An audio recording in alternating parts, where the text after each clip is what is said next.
Welcome to the Walaway. Another rant on the Draymond Green, Jordan Poole, Golden State Warriors situation. Been talking to a couple of friends, and there's a couple of different takes.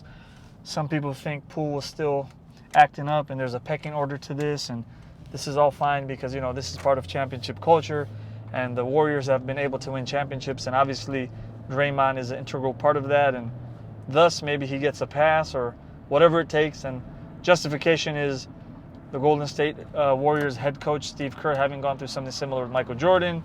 What if a VHS tape existed or exists of that time? How would that have changed people's perception of Michael Jordan? Would people have tolerated, et cetera, et cetera? I think it's beyond that. I think we got to judge this based on the era we live in. We live in an era where things like this don't really probably happen as much as they used to, say, in the 90s, even early 2000s. Players are not really getting hands put on them all the time. I know players have come out and saying that there's scraps during practice and whatnot.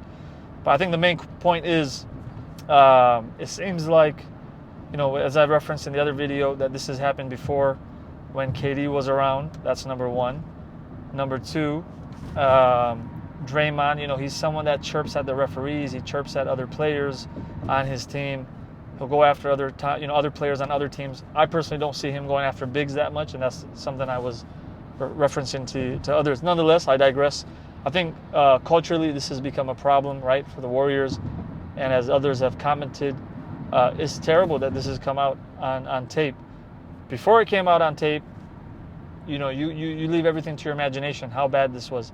The fact that this came out on tape, and this was during practice, during like maybe a live play, some type of scrimmage, who knows what was going on. And Poole did push off of him, yes, but he did that because Draymond got in his personal space, and then Draymond unloaded on him. It's not a good look. And as others have mentioned, including Shannon Sharp, including Kendrick Perkins, Isaiah Thomas, many others, I don't think this is going to work out. Something's got to give. It makes leadership look really bad on the Warriors. Why was something like this tolerated? Has this been a buildup? Is this a repeat offender? You see many of the players didn't jump in. I didn't see any of the star players jump in. I didn't see the head coach jump in. Maybe the head coach wasn't there, but it's not a good look. That's the moral of the story, guys. Something's got to give. And if I'm Jordan Poole, you could be a benevolent individual and forgive and forget, but you're going to have people chirping at you during the games now. If I'm an opposing player and I'm going at it with Jordan Poole, I'm looking at Draymond. I'm saying, hey, yo, Draymond, go come handle your boy, right? So it's not a good look. Something's got to give. Someone's going to get traded, whether that's Poole or Draymond. If they don't, like they say, championships fix everything. But let's say they don't win the championship. Then at the end off season, this is going to come up again, saying that they should have traded somebody. And somebody brought up a good point earlier. Michael Jordan did the same thing to Steve Kerr. What's the difference? So I'm going to say number one, Michael Jordan and Draymond Green are not to be uttered in the same breath. Very good player. Draymond Green is a very good player. They're at a different level. So that doesn't give an excuse to Michael. That doesn't make this permissible, allowable, tolerable, etc. Number two, was MJ a repeat offender? Was he knocking dudes out regularly? Right? Michael Jordan was doing things to set a championship culture. Doesn't make it right. That's why he was doing it. With Draymond, we don't know what happened here. We don't know if this was a contract situation. We don't know if this was them chirping at each other. We don't know if Draymond was just in his feelings. We don't know. Until we do, it's going to be hard to speculate. But nonetheless, different situation in my opinion. Terrible look for leadership, for the ownership, for the management, for Steve Kerr.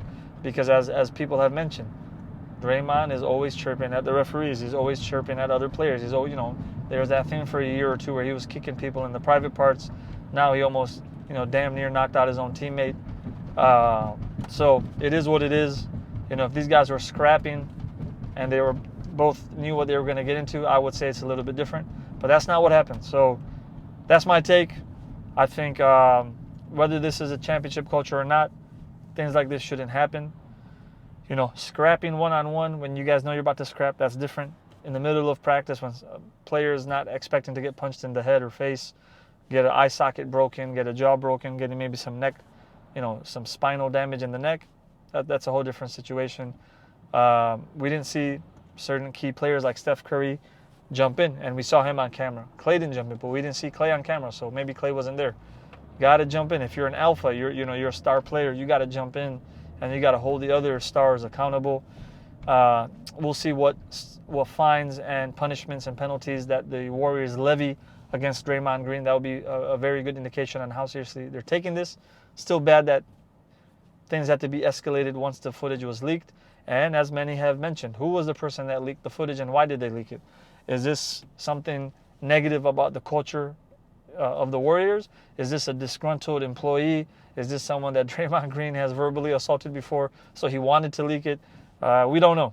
So it's going to be very interesting, but stay tuned, and thank you for listening.